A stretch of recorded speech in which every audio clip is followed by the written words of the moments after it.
السلام علیکم. آپ کے سوال اور ہمارے جواب کے ساتھ وجاہت مسعود اور عدنان کاکڑ حاضر ہیں. آج یہ سوالات ہم سب پڑھنے والوں کے ہیں یا خاص طور پہ آن لائن کے لیے وہ انہوں نے دیے ہیں؟ یہ انہوں نے آن لائن کے لیے دیے ہیں. بیسیکلی ہم نے اپنا ایک گروپ جو ہم سب کا فیس بک پر ہے اس میں ہم نے کہا ہے کہ آپ اپنے سوال یہاں پر لکھیں. آپ سوال لکھیں، اپنی تصویر دیں اور اس کے جوابات وجاہت مسعود صاحب دیں گے. ان سے کوئی کمی رہے گی تو میں جواب دے دوں گا. ہاں، جو بات مجھے نہیں سمجھ آئے گی ظاہر پھر آپ اس جی سے جناب. رہنمائی لینا ہوگا. اچھا جناب، دعا قاضی کا سوال ہے. دعا قاضی. دعا قاضی کا سوال ہے: آج کا اعتماد کا این آر او ووٹ ہوا، سب نے دیکھا. سوال یہ ہے کہ یہ ضمیر کیسے اٹھتے پھر بیٹھتے ہیں، جاگتے ہیں یا سو جاتے ہیں؟ بس اس کا مدلل اور دلائل سے بھرپور جواب دیں. اس میں کسی دلیل کی اس لیے ضرورت نہیں ہے کہ یہ ضمیر جاگنے اور سونے میں بذات خود کسی دلیل کے محتاج نہیں ہے. اس کے لیے وہی دلیل ہوتی ہے جو 2002 میں جب اکتوبر میں 2002 میں اسمبلی منتخب ہوئی اور پیپلز پارٹی سے پیٹریاٹ برآمد ہوئی اور مسلم لیگ، اس وقت مسلم لیگ نواز تھی، اس سے مسلم لیگ کاف برآمد ہوئی اور ایک ووٹ سے جمالی صاحب جو ہے وہ ظفر اللہ جمالی صاحب مرحوم وزیر اعظم منتخب ہو گئے. اور جب لوگ وہ لابی میں جا رہے تھے، کیونکہ جو وزیر اعظم کا انتخاب ہوتا ہے اس میں ارکان اسمبلی متعلقہ جو امیدوار جس کو وہ ووٹ دینا چاہے ان کی لابی مختص کی جاتی، اس میں جاتے ہیں. تو ایک ہمارے پولیس آفیسر ہوتے تھے مرحوم اسرار احمد، انہوں نے بتایا کہ ان کے ساتھ ایک دلیل بیٹھی تھی وردی میں، اچھا. اور وہ ہر صاحب کو بتاتے تھے کہ آپ نے اس لابی میں جانا، آپ نے اس لابی میں جانا. Towards the end of the exercise جب یہ معاملہ قریب ختم ہو رہا تھا تو 4-5 ارکان آئے تھے، ان میں سے انہوں نے تین چار سے کہا کہ تم وہ مخالف کی لابی میں جاؤ اور ایک سے کہا کہ تم ادھر چلے جاؤ. تو اسرار صاحب نے بتایا، اور یہ ہمارا بھائی اعزاز سید اس کا راوی ہے، کہ پولیس آفیسر جو ساتھ میں تھے، حالانکہ ان کا کوئی کام نہیں تھا وہاں، دونوں کا، it was all behind the sense irregular unfair activity going on.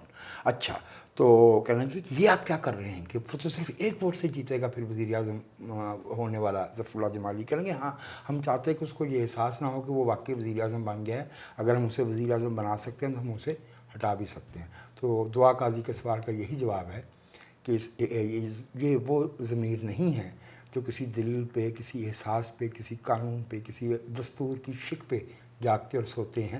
یہ تو اشارہ ابرو پہ، امپائر کی انگلی پہ، اور کبھی کبھار جو ہے وہ مکے دیکھ کے، اور کبھی کبھار چھڑی کے اشارے سے، کیونکہ جب محترمہ بینظیر بھٹو کی 1990 میں حکومت توڑی گئی غلام اسحاق خان نے اور میاں نواز شریف صاحب الیکٹ ہوئے، تو آپ کو تو معلوم ہوگا نا کہ جو زعماء ہوتے ہیں ریاستی بھی، سفارتی بھی، وہ گیلریز میں بیٹھے ہوتے ہیں. نام نہیں لینا چاہتا، لیکن 3 افراد گیلری میں تشریف فرما تھے اور نیچے ہونے والی کارروائی دیکھ رہے تھے، اور نواز شریف صاحب وزیر اعظم کا حلف اٹھا رہے تھے. تینوں کی چھڑیاں ایک ہی ردم پہ اپنی ہی وہ پنڈی پہ آہستہ آہستہ وہ بجا رہے تھے. تو میرے بھائی یہ اس میں دلیل کی ضرورت نہیں ہوتی، یہ کوئی اور معاملہ. یعنی جس کا کربلا آ جائے اس کا ضمیر کبھی حسین کی طرف ہو جاتا ہے، کبھی یزید کی طرف. پہلے کربلا آنے پر ہے. اس کا اصل جو مرحلہ وہ ہوتا ہے جب چراغ بجھا دیے جاتے ہیں اور خیمے سے لوگ اندھیرے میں نکل جاتے ہیں. بس یوں سمجھیے کہ اس وقت ان کا ضمیر جاگ جاتا ہے. مولانا فضل الرحمان نے اس وقت کہا تھا کہ یہ ضمیر کی آواز پہ نہیں، ضمیر احتشام کی آواز پہ. احتشام ضمیر، یہ جو ضمیر جعفری کے صاحبزادے تھے، بڑے شاعر ہاں پھر بعد میں وہ ان کا حادثے میں جو ہے وہ انتقال ہو گیا.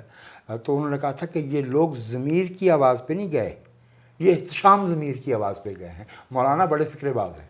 ہاں، میں نے نوٹ کیا ہے. اچھا، اعجاز حسین صاحب کا سوال ہے کہ عمران صاحب کی انہوں نے اس امید پہ حمایت کی کہ اس ملک میں جبر کا کرپٹ نظام تبدیل ہو جائے گا. عمران خان صاحب سے توقعات پوری نہیں ہوئی. آپ جیسے جمہوریت پسند لوگوں کی تحریر پڑھ کر ایک دفعہ نون لیگ پی پی پی سے توقع رکھنے لگا کہ شاید سبق سیکھنے کے بعد اور آپ جیسے لوگوں کی حمایت کی وجہ سے ان میں تبدیلی ہو چکی ہوگی. لیکن اس کرپٹ سینٹ انتخاب کی وجہ سے سوچنے پر مجبور ہو گیا ہوں کیا یہی وہ نظام ہوگا جس کا خواب آپ جیسے جمہوریت پسند دیکھ رہے ہیں؟ کیا آئندہ جب مستقبل میں یہی لوگ اقتدار میں ہوں گے اسی طریقے سے انتخاب جیتے جائیں گے؟ اور یہ بڑا ویلڈ سوال ہے جناب. بہت ویلڈ ہے. کن بھائی کا سوال ہے؟ یہ اعجاز حسین صاحب کا سوال ہے. اعجاز حسین صاحب سے عرض کرنی چاہیے، میں عرض کروں گا کہ نہیں کھیل اے داغ یاروں سے کہہ دو کہ آتی ہے اردو زباں آتے آتے. تو جمہوری ثقافت، جمہوری روایت کی پاسداری اس سے بھی زیادہ مشکل کام ہے. اور ہمارے ملک میں بہت بڑے چیلنجز ہیں، اور جو پیوستہ مفادات جنہیں ہم ویسٹرن انٹرسٹ کہتے ہیں وہ across the board political parties میں پائے جاتے ہیں. اور ہماری سیاسی قیادت ہمیں بار بار جو ہے وہ مایوس بھی کرتی ہے. میں ان کی خوش نیتی پہ قطعاً انگلی نہیں اٹھا رہا. انہوں نے یقینی طور پہ عمران خان صاحب کی حمایت جو ہے وہ اپنے ضمیر کی روشنی ہی میں کی ہوگی.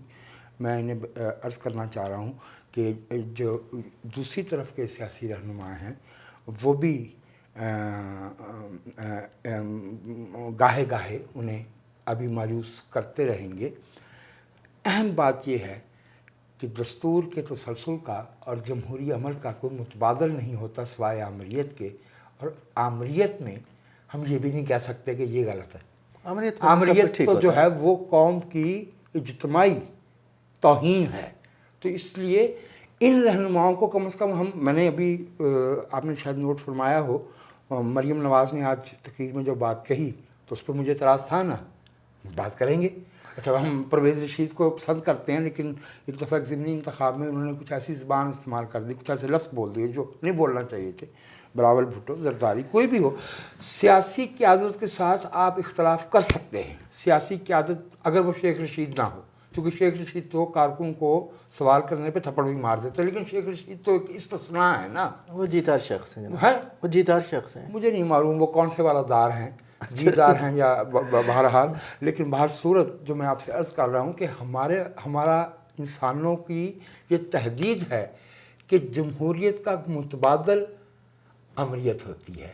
اور اگر کوئی یہ کہے کہ میں جمہوریت سے مایوس ہو کے آمریت کی طرف جا رہا ہوں تو وہ عقل مندی کا تقاضا نہیں ہوگا. ویسے سینٹ کے انتخابات جب بھی ہوتے ہیں 2018 میں ہوئے تھے، آپ کا دل پیپلز پارٹی سے کھٹا ہو گیا. اب موجودہ ہوئے ہیں، اس میں نون لیگ سے آپ کچھ شاکی ہیں، یعنی آپ کا دل ٹوٹ جاتا ہے سینٹ پہ. سینٹ کے انتخابات اس ملک میں ہم نے ابھی تک سینٹ کا مقصد ہی نہیں سمجھ پائے. اچھا، ہمیں یہ معلوم ہی نہیں، ہم ابھی تک اپنے لوگوں کو یہ بتا ہی نہیں پائے. ایک عام آدمی سے پوچھ لیجیے، یونیورسٹی گریجویٹ کے پاس جا کے پوچھ لے کہ بھائی قومی اسمبلی کے ہوتے ہوئے سینٹ کی ضرورت کیا ہے. سینٹ ہماری فیڈریشن کی یہ نوشن ہے، یہ ایپیٹومائز کرتی ہے اس بات کو کہ ہمارے ملک جو ہے یہ 4 یکساں حقوق رکھنے والی وفاقی اکائیوں کا مجموعہ ہے. تو سینٹ ایک بہت تقدیس والا، توقیر والا، احترام والا ایوان ہے. اگر وہاں کچھ لوگ پیسے کے بل پہ، کچھ لوگ جو ہے وہ اپنے کلاؤڈ کی بنیاد پہ پہنچتے ہیں تو وہ قوم کی کیا خدمت کریں گے اور قانون سازی میں کیا ہیلپ کریں گے. لیکن ہیونگ سیڈ دس، ہماری سینٹ ان سب باتوں کے باوجود اس کی روایات میں بہت روشن تابناک مثالیں بھی موجود ہیں. ابھی ایک صاحب انتخاب ہار گئے ہیں سینٹ کا، لیکن ان کے پاس تو زر ضمانت دینے کے پیسے بھی نہیں تھے. تاج حیدر ایک علمی گھرانہ کراچی کا، اور تاج حیدر کی جو سیاست ہے وہ 50 برس پہ پھیلی ہوئی ہے. تو تاج حیدر جو ہے وہ دیکھیں، ہم بری مثالوں کو سامنے لاتے ہیں تو پھر ہمیں یہ بھی کہنا چاہیے کہ اس میں ایسے لوگ بھی موجود ہوتے ہیں. مشاہد اللہ خان صاحب ہمارے کیا مراج خالد سینٹ میں نہیں تھے کبھی بھی، قومی اسمبلی کے اسپیکر ہیں، وزیر اعظم تک رہے. ایسی نہیں ہے کہ ہم جو ہے وہ ایک ہی جو ہے وہ سویپنگ اسٹیٹمنٹ میں تمام جو پولیٹیکل کمیونٹی ہے اس کو ڈسمس کر دیں. بات یہ ہے کہ پاکستان کے لوگ جیسے جیسے جمہوریت کا سبق سیکھیں گے اور اپنے کھلے دل کے ساتھ رائے دیں گے, اور جہاں سیاستدان غلطی کرے گا اس کی گرفت کریں گے, اس کی اکاؤنٹیبلٹی کریں گے, اس کی جواب دہی کریں گے, سیاستدان کے دل میں خوف بیٹھ جائے گا. ایسا رویہ تو جناب میں نے صرف تحریک انصاف والوں میں دیکھا ہے. بہرحال اگلے سوال نہیں پر چلتے جی, ہیں. حضور 1985 میں ضیاء الحق کا ساتھ دینے والا ایک سیاستدان انتخاب نہ جیت سکا. 2008 میں ابھی آپ بات کر رہے تھے, 2008 میں جن لوگوں نے اس کے پہلے کے برسوں میں پرویز مشرف کا ساتھ دیا تھا وہ بری طرح پٹ گئے, حتیٰ کہ گجرات کے چودھری بھی ایک دو انتخاب جو ہے وہ ایک دو حلقوں میں انتخاب ہارے. غالباً اگر میں غلطی نہیں کرتا تو شجاعت حسین ہارے تھے. شاید میری یادداشت خراب ہی رہتی ہے.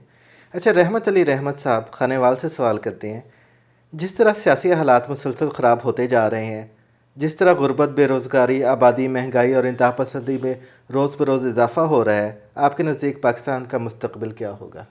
پاکستان کا مستقبل ایسی جمہوریت میں ہے جس میں سیاستدانوں کو کم از کم اتنی مہلت تو دی جائے کہ اس ملک میں تعلیم, آبادی, روزگار اور بنیادی ضروریات زندگی یہ بنیادی مسائل ہیں. اگر سارا وقت جو ہے وہ صبح ایک بحران ہوگا, دوپہر میں ایک بحران ہوگا, ایک ایمرجنسی ہوگی, ایک حادثہ ہوگا, ایک جرم ہوگا, ایک سازش ہوگی, اس سے نمٹتے رہیں گے. اس کے باوجود میں آپ سے عرض کرتا ہوں کہ پیپلز پارٹی کو 2008 میں پاکستان میں 134 ارب ڈالر کا جی ڈی پی ملا تھا, اور جب وہ گئے تو وہ 215 پہ تھا. 70 سے 80 ارب ڈالر کا جی ڈی پی کے والیوم میں اضافہ کیا. اور جب مسلم لیگ نواز کی گورنمنٹ 2018 جون میں گئی تو پاکستان کے جی ڈی پی کا والیوم 315 تھا.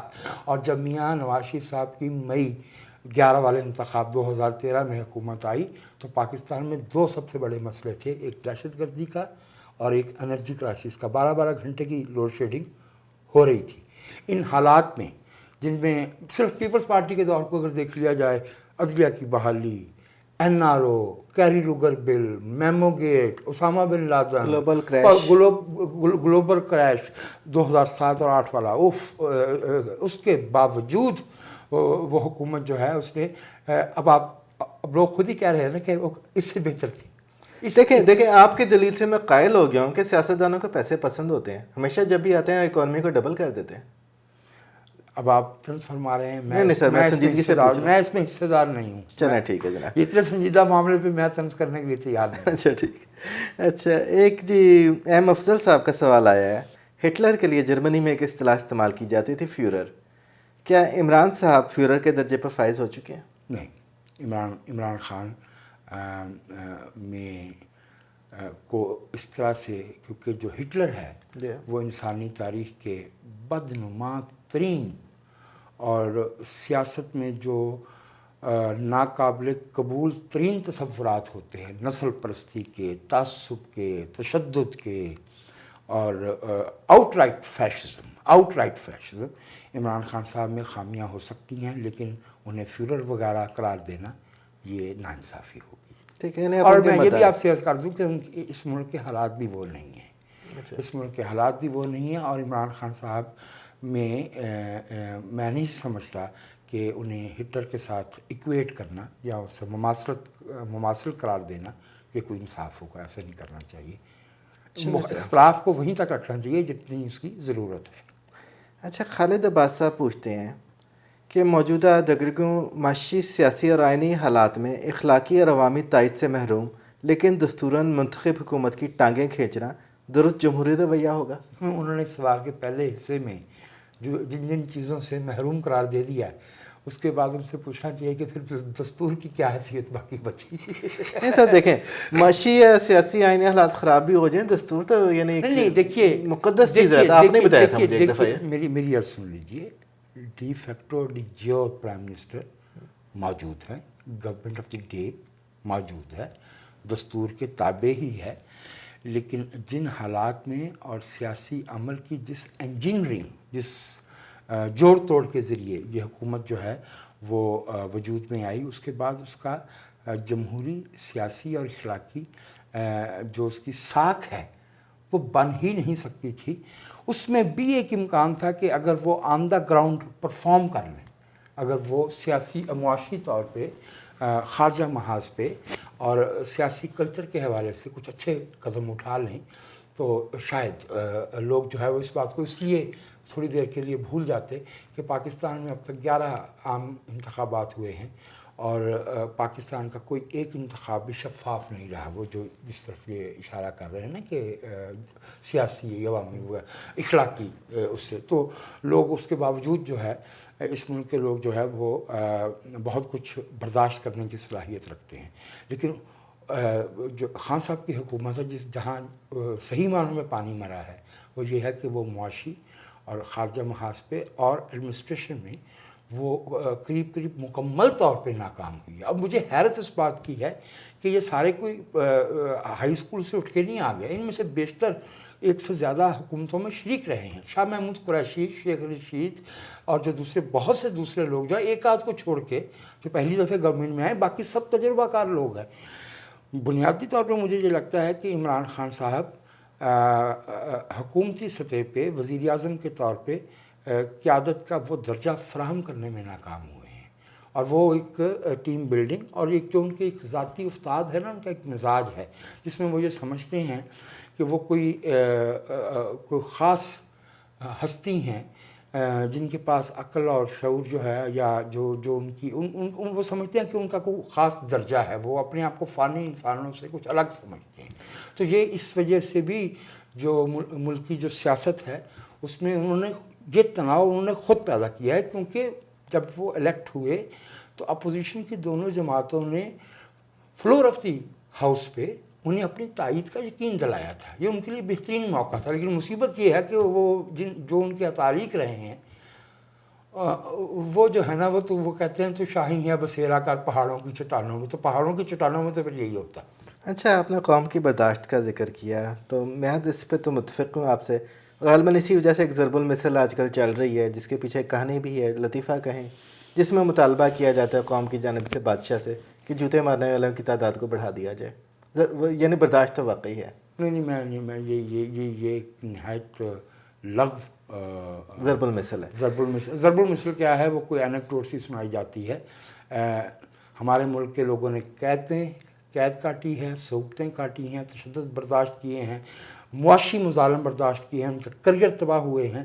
اس ملک میں جمہوریت کے لیے اس گمنام سیاسی کارکن کو ذہن میں رکھیں جس کا کوئی نام نہیں ہوتا، جس کے بچوں کا جو ہے وہ تعلیم ماری جاتی ہے، جس کے ماں باپ کو علاج میسر نہیں آتا، اور وہ غریب تھانے میں جو ہے وہ حکومت کے اشارے پہ پولیس والوں سے تشدد برداشت اور اس کی اپنی پارٹی اس کو پوچھتی نہیں ہے، اور اس کی اپنی جماعت بھی اس کو نہیں پوچھتی، اس کی جماعت بھی سب سے پہلے اسے قربان کرتی ہے۔ اس کے بعد آپ یہ کہتے ہیں کہ پاکستان کے لوگ جو ہے وہ کہتے ہیں کہ جوتے مارنے والوں کی تعداد بڑھائی جائے، جو جوتے مارنے والوں کی تعداد بڑھانے کا مطالبہ کرتے ہیں وہ الیکٹیبل ہوتے ہیں۔ اچھا چلیں مان لیا۔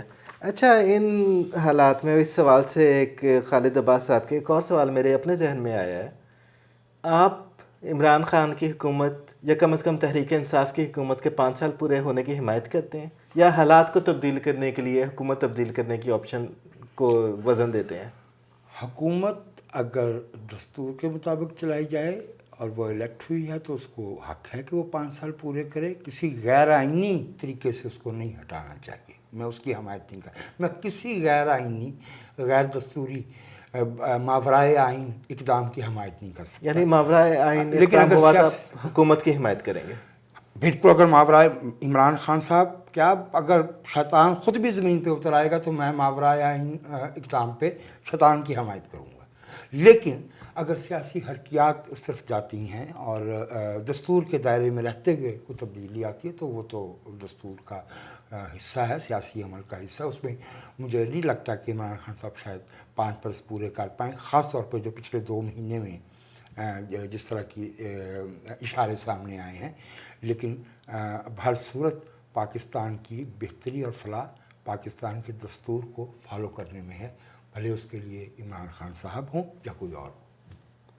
بہت شکریہ ناظرین، سوال آپ کے، جواب ہمارے چینل کو سبسکرائب کرنے کے لیے بیل کا بٹن دبائیں اور اپنے سوالات ہم سب کے فیس بک گروپ میں پوسٹ کریں تاکہ ان کے جوابات آپ کے اگلے پروگرام میں شامل کیے جا سکیں۔ بہت شکریہ۔